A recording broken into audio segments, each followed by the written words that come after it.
ধৈর্যের সঙ্গে অনেকক্ষণ ধরে যারা বসে আছেন তারা শুনছেন, হয়তো এটা বিরক্তি প্রকাশ হতে পারে। খুব দ্রুত এই অনুষ্ঠান শেষ হবে। খুব ভালো লাগছে আজকের এই অনুষ্ঠানে অতিথি হিসেবে আসতে পেরে।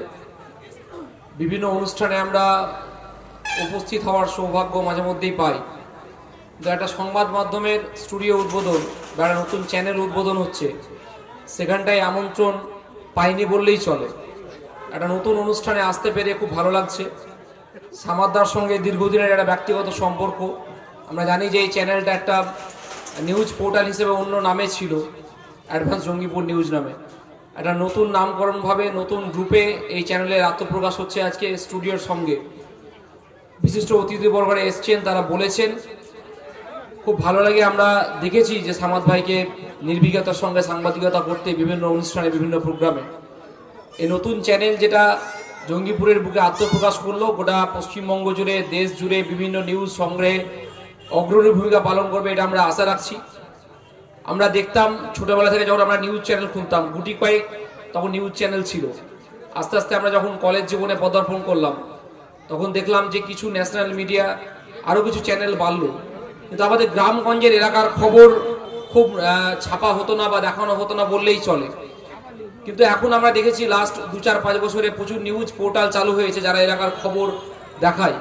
কিন্তু অ্যাডভান্স জঙ্গিপুর নিউজ হিসেবে যখন আমরা এই নিউজ পোর্টালটা দেখেছিলাম, যেটা আজকে অ্যাডভান্স নিউজ বাংলা হিসেবে আত্মপ্রকাশ করলো, এই চ্যানেলটিকে আমরা দেখেছি যে তারা সঠিক খবর নির্ভীকতার সঙ্গে অনেক সময় আত্মপ্রকাশ করেছে এবং দেখিয়েছে।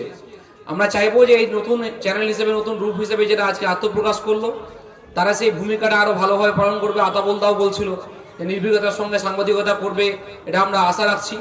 অবশ্যই সাংবাদিকদের কাজই হচ্ছে সঠিক খবর মানুষের সামনে তুলে ধরা। আমরা মনে করি না যে কোনো সাংবাদিক এই কাজটা করে থাকেন, যদি এখন অনেক জায়গায় প্রশ্ন উঠছে যে সাংবাদিকরা কোনো কোনো জায়গায় পেড মিডিয়া হিসেবে কাজ করছেন।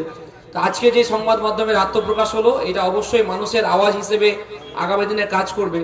আমি সুকান্ত ভট্টাচার্যের ছাড়পত্র কবিতা 2-3টে লাইন বলে আজকের আমার বক্তব্য শেষ করব। আমরা জানি যে সেই কবিতায় 2-3টে লাইন এরকম আছে, যতক্ষণ দেহে আছে প্রাণ, প্রাণপণে পৃথিবীর সরাবো জঞ্জাল, এ বিশ্বকে শিশুর বাস যোগ্য করে যাব আমি, নবজাতকের কাছে আমার দৃঢ় অঙ্গীকার। অর্থাৎ আমরা যারা এই পৃথিবীতে আছি, সাংবাদিক রূপেই থাকি না কেন, সাধারণ মানুষ হিসেবেই থাকি না কেন, আমরা পৃথিবীর জঞ্জাল পরিষ্কার করার কাজ করব, খারাপ কাজ বর্জন করার কাজ করব। আগামী দিনে এই নিউজ চ্যানেল এই খারাপ কাজের বিরুদ্ধে জঞ্জাল পরিষ্কার করার কাজ করবে, এই আশা রেখে আমার বক্তব্য শেষ করছি। ধন্যবাদ।